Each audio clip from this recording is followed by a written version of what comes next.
السلام عليكم ورحمة الله وبركاته. طبعا اللي متابع سوق الموبايلات من زمان قوي عارف ان الفئة الاقتصادية دي كانت لعبة انفينكس من زمان، ويمكن هي واحدة من الشركات اللي أجبرت الشركات الكبيرة انها تبدأ تهتم بالفئة ديت بعد ما كانت تقريبا متجاهلها خالص. النهاردة معادنا مع هاتف ساخن جديد من انفينكس، الهوت 10S.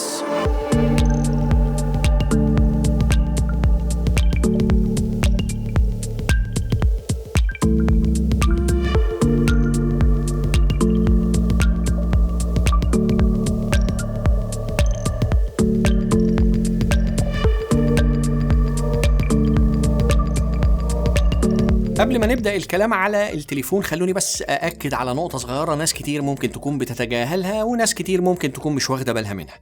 نقطة الفئات المختلفة السعرية دي بتخلي كل واحد بيبقى في إيده إمكانيات معينة إن هو يشتري جهاز معين بيبقى شايفه أفضل تليفون، ولكن مش معنى إن أنت معاك فلوس أو إمكانيات إن أنت تشتري فئة أعلى إن أنت تبص للفئة الأقل منك على إنها ملهاش لازمة، أو إنك تبص للفئة الأعلى منك إن فيها أوبشنز أو حاجات كتير ممكن ما تحتاج لهاش. كل إنسان بالفلوس اللي معاه بيفضل حاجات معينة وبيبقى ليه وجهة نظر في الأجهزة اللي هو بيشتريها. فدي نقطة مهمة بس حبيت إن أنا أذكركم بيها، لأن ناس كتير قوي بتقول إيه الجدوى إن إحنا نعمل فيديو عن تليفون فئة اقتصادية، وغيرهم بيرد عليهم إيه الجدوى برضو إن إحنا نعمل فيديو عن تليفون ب30-40 ألف جنيه محدش هيشتريه. فكل فئة من حقها ان احنا نهتم بالأجهزة بتاعتها، وانت وحدك صاحب القرار تشتري انهي تليفون. حجم الهوت اس كتليفون يعتبر عملاق شوية، دخل في فئة الفابلت، ويمكن ده مفيد عند البعض ومش مفيد عند البعض. مفيد عند البعض زي ما انتوا عارفين ان الناس حابة ان يكون تليفون البطارية بتاعته كبيرة، الشاشة بتاعته كبيرة، يمسكوه كده يبقى عليه القيمة. وفي نفس الوقت مش مفيد للبعض لان برضو الحجم الكبير ده ليه عيوب اثناء الاستخدام، بتحس ان انت ماسك حاجة عملاقة ما ينفعش ان انت تستخدمها بايد واحدة. التصميم بتاعه من الظهر تصميم بسيط، مصنوع طبعا من البلاستيك وعليه نقشة كده، هو تحس انها خطوط متداخلة علشان مع الانعكاس بتاع الضوء تقلب اللون الاسود بتاعه للون رمادي شوية. ولكن اللمعة دي لو انت هتستخدمه من غير جراب فهتكون البصمات ظاهرة عليه لو كنت انت من الناس اللي بتدقق للقصة دي. اما لو فكرت ان انت تستخدمه مع الجراب المرفق فتقريبا الجراب كأنه مش موجود. يعني ايه هو جراب بسيط جدا، عبارة عن ظهر طويل كده للتليفون مع 4 أطراف بيمسكوا بس التليفون، مش هيحميه من الجناب ولا هيحمي الشاشة بتاعته لو لا قدر الله وقع. يعني نصيحة من وجهة نظري، لو لقيت لي جراب انك تشتريه هيعتبر أفضل، لكن ده طبعا شكله شيك كده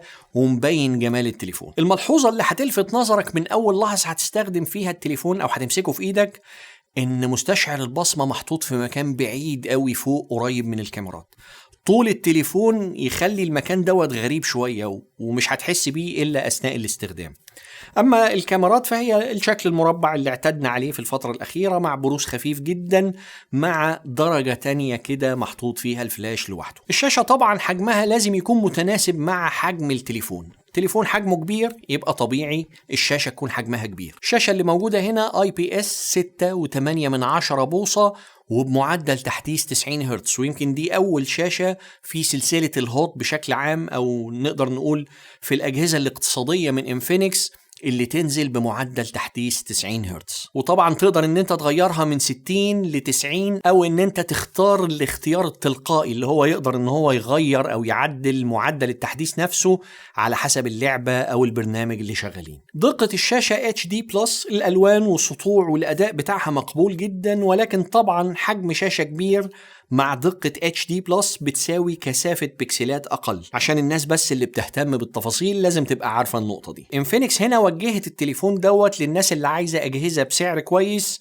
وفي نفس الوقت تاخد مقابلها أداء كويس، سواء كنت مهتم بالألعاب أو حتى لو عايز إنك تستخدم جهاز الاستخدام الطبيعي بس يكون الأداء بتاعه أفضل شوية. وعشان كده هي حطت فيه معالج قوي، وطبعا كلمة قوي هي كلمة نسبية على حسب الفئة السعرية بتاعة التليفون. المعالج اللي موجود هنا من ميديا تك هيليو G85، معالج قوي موجه في الأساس لمحبي الألعاب. اللي بيسند المعالج دايما وخصوصا لما يكون موجه للألعاب الذاكرة والرام. هنا انفينكس قدمت نسختين، نسخة 128 جيجا ونسخة 64 جيجا، ولكن الاتنين عملتهم 4 جيجا بايت رام. يعني لو كانت خلت ال 128 جيجا 6 جيجا بايت رام اعتقد انها كان هيبقى في افضلية شوية، ولكن هي حبت انها تديك مساحتين من الذاكرة الفرق بينهم تقريبا لا يتعدى ال 200 او ال 300 جنيه. انما الدعم الاقوى بقى اللي هتاخده في التليفون دوت البطارية اللي موجودة في التليفون ده 6000 ملي امبير، بطارية عملاقة قوي، تقدر ان انت تستخدمها على حسب كلام انفينكس 18 ساعة لعب متواصل. ولكن بين قوسين طبعا انا ما بشجعش ان الناس تضيع وقت طويل قوي في الالعاب، ولكن ده الرقم اللي اتقال، وخصوصا ان التليفون مع معالج موجه للالعاب. لكن النقطه اللي ضحت بيها انفينكس بقى قصاد البطاريه الكبيره دي انها حطت في علبه التليفون شاحن 10 واط. الشاحن ده تقريبا بيشحن البطاريه بتاعه التليفون في ازيد من 2.5 ساعات. يعني لو كانت على الاقل حطيته 15 او 18 واط كان الامر اصبح مقبول شويه. مستشعر البصمه زي ما قلت لكم مكانه بعيد شويه فوق قوي، يعني محتاج ان انت اول لما تمسك التليفون تبقى ايدك متظبطه شويه على اساس ان انت تقدر انك توصل، ولكن في حال ان انت وصلت لمستشعر البصمه فالاداء بتاعه كويس، سريع، دقيق، الواجهه بتفتح بسرعه، مفيش فيه اي مشكله. ندخل بقى على تفاصيل الكاميرات. التليفون فيه 3 كاميرات في الظهر، كاميرا رئيسيه 48 ميجا بكسل وكاميرتين بيخدموا عليها، كاميرا ذكاء الاصطناعي والكاميرا التانية لقياس العمق. أما الكاميرا السيلفي فهي 8 ميجا بكسل وفيها 2 فلاش علشان لو حبيت انك تصور في الضلمة ضلمة قوي او حتى الإضاءة الخافتة تقدر ان انت تشغل الفلاش وتاخد صورة واضحة إلى حد كبير زي الصور اللي انتوا شايفينها قدامكم دي. الفئة الاقتصادية زمان يعني كاميرا بالكاد يعتمد عليها، يا دوبك تفتح برنامج الكاميرا تاخد صورة وخلاص.